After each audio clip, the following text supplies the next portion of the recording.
நீ எப்படியா ரவுண்ட் ரவுண்டா போடலாமா எப்படி வருகிற மாதிரி கூட குழம்புக்கும் போடலாம். குழம்புக்கு வேணும் குழம்புனா நல்லா இருக்கும்.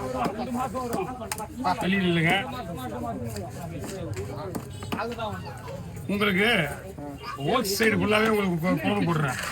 வால்ல குழம்பு வரும். இந்த ரவுண்ட் ரவுண்டா போட்டு விட்டுறேன். ரெண்டு ரவுண்டு போடுறேன். சரி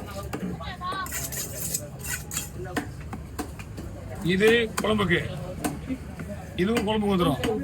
சென்டர் ஸ்லைஸ் மட்டும் உங்களுக்கு வரங்க போட்டு போடு போடு.